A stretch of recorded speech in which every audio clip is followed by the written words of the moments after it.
Natureza, sociedade e crise planetária. Sociedade e natureza. Olá, eu sou a professora Nicole Witt e nesta aula vamos refletir sobre como as diferentes sociedades humanas se relacionaram com a natureza ao longo da história, explorando então como que as escolhas feitas resultaram nos atuais problemas ambientais e sociais. Revisitar esse histórico é essencial para que a gente compreenda a crise planetária contemporânea. A jornada humana ela começa na pré-história, antes mesmo da invenção da escrita, e ela é marcada pelo uso progressivo e diferencial de materiais naturais. Esse período, segundo os historiadores e arqueologistas, é marcado e dividido por duas grandes fases. A Idade da Pedra, algo em torno aí de 2,5 milhões de anos atrás até 10.000, 8.000 anos antes de Cristo, e a Idade dos Metais, desde essa época até o advento da escrita, algo em torno de 4.000 anos antes de Cristo. Essas datações elas não são tão precisas e elas variam conforme novas descobertas, principalmente de ferramentas e artefatos humanos, vão sendo então encontrados, em várias regiões do globo. É interessante a gente pontuar que lá no começo da história da humanidade, nós éramos então caçadores-coletores. O que isso significa? Que nós, além de nômades, nós vivíamos da caça de grandes animais e também de pequenas presas e da coleta de frutos e vegetais que eram possíveis de serem consumidos crus. Para isso, a gente utilizava de ferramentas feitas de ossos e pedra e, mais tarde, das ferramentas feitas de metal, tanto para a caça quanto para a proteção. Inclusive, para a retirada do tutano, que era uma fonte proteica muito importante na época, de carcaças abandonadas, a gente utilizava dessas ferramentas para quebrar o osso e tirar essa carne presente dentro dessa estrutura. No entanto, à medida que a gente foi avançando enquanto sociedades e também novas espécies de hominídeos foram surgindo, outras ferramentas e organizações sociais cada vez mais complexas foram acontecendo. O domínio do fogo, há cerca de 300.000 anos atrás, foi um marco na evolução humana, permitindo uma dieta diversificada e maior controle sobre o ambiente. Embora o impacto ecológico fosse limitado no início, devido ao número populacional e à distribuição dos hominídeos no globo terrestre, a ascensão da nossa espécie, Homo sapiens, há cerca de 200.000 anos atrás, trouxe consequências significativas. Primeiramente porque a nossa espécie ela se desenvolve, ela evolui e ela acaba se tornando topo de cadeia muito rápido, não permitindo uma coevolução entre presa e predador. Junto disso, rapidamente os Homo sapiens, eles criaram mecanismos de migração, migrando para outros continentes e chegando em regiões onde espécies foram extintas junto da chegada da espécie humana. Então a gente diz que a megafauna, por exemplo, da Austrália e das Américas, o colapso, a extinção desses grandes animais, tem-se registros de que data do mesmo momento que a espécie humana, no caso a nossa, Homo sapiens, chegou nesses continentes. Porém, a revolução cognitiva, ocorrida há cerca de 70.000 anos, trouxe avanços culturais e tecnológicos, incluindo arte, religião e comércio, algo que foi muito importante à nossa espécie para o desenvolvimento das sociedades. No entanto, apesar de todas essas transformações, a relação homem-natureza ainda passava por uma crença animista, de anima, de alma ou espírito, em latim. Isto é, a crença de que quase tudo que é da natureza tem consciência e sentimentos. Porém, a transição dessa vida nômade, de caçador-coletor, dependente da natureza, no sentido de que a natureza é que traz aquilo que é necessário à sua vida, começa a mudar com a transição para a vida agrícola. Um período conhecido como Revolução Agrícola. Esse processo, essa revolução, ela começou de maneira diferencial e desigual entre as diferentes sociedades já antigas, viventes na pré-história, mas começa há aproximadamente 10.000 anos atrás. E apesar dos benefícios, a Revolução Agrícola, ou Revolução do Neolítico, também como é denominada, trouxe desafios significativos para a nossa espécie, principalmente a diminuição da diversidade alimentar, porque éramos caçadores-coletores, então a gente se alimentava de alimentos variados e dependentes daquele espaço que nós estávamos, e depois a gente migrava por outros locais, a gente tinha acesso a outros tipos de alimento e assim, né, consequentemente. No entanto, à medida que a gente se assenta e começa a domesticar alguns animais e variedades de plantas, a gente limita a variedade de alimentos a essas espécies que a gente conseguia cultivar, né? Ao mesmo tempo, a gente passa de uma vida de muito movimento a uma vida sedentária, né? E alguns autores trazem, inclusive, que esse foi um marco até para mudanças fisiológicas da nossa espécie. Mas eu gostaria que vocês acompanhassem comigo aqui como essa revolução ela foi desigual nas várias sociedades, né, pré-históricas aí dos hominídeos. Acompanhem comigo aqui como que foi essa revolução agrícola nas diferentes regiões e sociedades, então, ao redor do globo. Então, nós temos aqui, por exemplo, no Oriente Médio, há 9.000 anos antes de Cristo, um processo acontecendo de revolução agrícola de maneira independente, mas a gente também identifica que há 7.000 anos antes de Cristo, a gente tem esse mesmo processo, um tempo, então, depois, no Sudeste Asiático. A mesma coisa a gente pode olhar para a Oceania 6.000 anos antes de Cristo, aqui na América Latina, América do Sul, 3.500 anos antes de Cristo, e também as outras datas ali de outras regiões. Isso ilustra que a Revolução Agrícola não aconteceu de maneira uniforme, ela foi acontecendo de maneira diferencial e desigual entre essas sociedades, né? No entanto, junto, né, desse sedentarismo, dessa mudança na diversidade alimentar, a Revolução Agrícola ela é conhecida como um período de mudança significativa nas transformações da paisagem.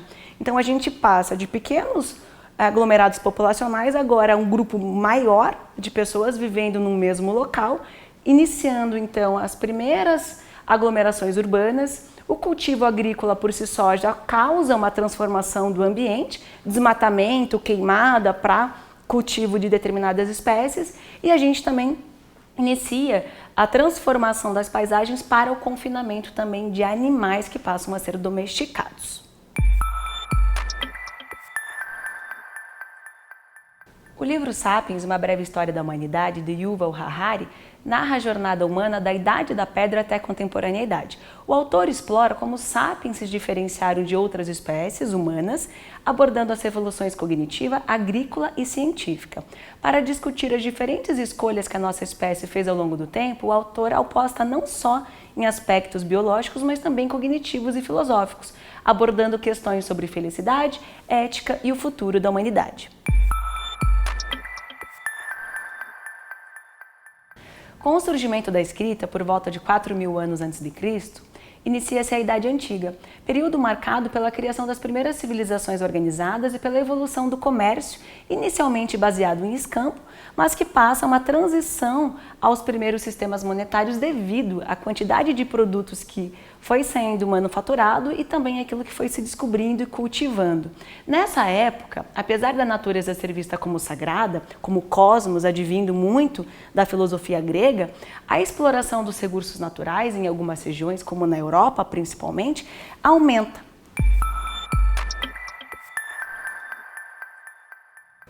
O artigo Noções de Natureza e Derivações para a Saúde, uma incursão na literatura, de Marli Bakes e colaboradores, aborda as noções de natureza e suas transformações ao longo do tempo, bem como as suas relações com a cosmologia, as crenças, o conhecimento e a saúde, possibilitando assim uma melhor compreensão das diferentes concepções de natureza e também de cosmologia. Na Idade Média, a visão teocêntrica judaico-cristã prevaleceu e a natureza passou a ser entendida como uma criação divina, originando a base para uma relação de domínio sobre o meio ambiente, origens do antropocentrismo, corrente que coloca o homem no centro e a natureza a seu dispor. Apesar disso, neste período ainda da Idade Média, transformações da natureza não foram tão intensas, né? Porque havia-se um predomínio da razão em relação à técnica. No entanto, as condições ambientais das cidades eram insalubres, o que refletiu nas grandes epidemias da época. Já a Idade Moderna, ela trouxe novas abordagens, principalmente por meio do Renascimento, do Iluminismo e das grandes navegações. A razão passou a ser a fonte principal do conhecimento e não mais a religião. Nesse sentido, a razão substituiu a religião como fonte de conhecimento. Ao mesmo tempo, a partir disso, o ser humano ele é tratado como um ser divino. Ele é feito à imagem e semelhança de Deus, enquanto que a natureza ela é terrena, ela é mundana, né? E grandes filósofos dessa época, como Francis Bacon e René Descartes, desenvolveram, junto de outros tantos, as bases da ciência moderna. A partir dela, eles promoveram a dominação e a exploração da natureza pela razão humana, criando uma completa dicotomia entre ser humano e natureza, algo que se inicia lá na Idade Média, mas vem, né, se tornar algo tão bem definido aqui na Idade Moderna. Bacon, por exemplo, ele tinha frases célebres e ele defendia que o ser humano ele deveria ser mestre e dono da natureza, ou seja, transformá-la para suas necessidades, enquanto Descartes via a natureza como uma máquina desprovida de qualidades humanas e, portanto, era objeto de manipulação e fonte inesgotável de recursos. Diante disso, o alinhamento entre a cosmologia vigente, os conhecimentos científicos e a capacidade tecnológica resultaram na chamada Revolução Industrial, que transformou a sociedade agrícola em industrial e intensificou a exploração da natureza.